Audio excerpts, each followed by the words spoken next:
Revoyons ensemble cette vidéo en la commentant. Qui peut me dire ce qu'on va faire là ce matin? Oui. On va fabriquer des machines de Golda. En amont de cette séance, la classe a visionné des vidéos de machines de Rube Goldberg. Il s'agit de machines réalisées à partir de matériel simple, présentant une série d'étapes permettant d'obtenir un effet final simple. Une ou deux étapes ont été analysées par les élèves du point de vue des relations de cause à effet. On va essayer avec 2 étapes et si vous pouvez faire plus, c'est très bien. Donc au minimum 2 étapes. Quel va être l'objectif? Le petit bonhomme que vous avez chacun tombe.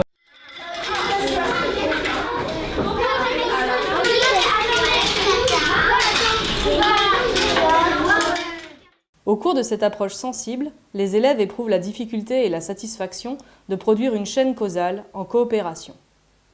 Est-ce que quelqu'un peut me rappeler l'objectif final de votre machine de Goldberg? Oui, vas-y Mathieu. Faire tomber un petit personnage. Donc ne perdez pas de vue votre objectif, parce que finalement, je vois des enfants qui font très bien la première étape, qui réfléchissent aussi à une deuxième étape, mais qui ne pensent plus au fait que l'objectif, c'est quand même de faire tomber le petit bonhomme. L'enseignante recentre le travail des groupes sur l'objectif initial.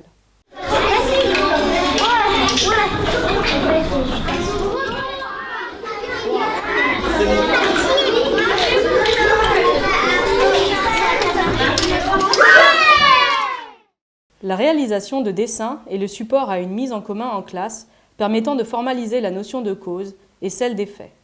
Et j'aimerais qu'avec des mots, vous décriviez la machine que vous voyez. Là, ça c'est un tuyau qui pend par une caisse. Donc elle va tomber. Du coup, la bille elle tombe dans un rouleau de toilette. Après, il va faire tomber un capla qui va faire tomber un Playmobil. Au cycle 2, nous proposons de formaliser la notion de cause à effet en 2 temps. Dans un premier temps, les élèves sont amenés à décrire librement les différentes étapes de la machine.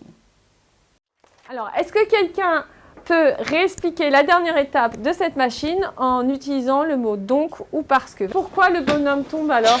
Parce que le capla l'a fait tomber. Dans un second temps, les élèves doivent décrire la dernière étape de la machine au moyen de la mobilisation des 2 connecteurs logiques parce que et donc. Les allures de l'exercice sont triviales, mais l'usage de ces 2 connecteurs est une gymnastique en réalité bien moins simple qu'il n'y paraît, y compris pour nombre d'adultes.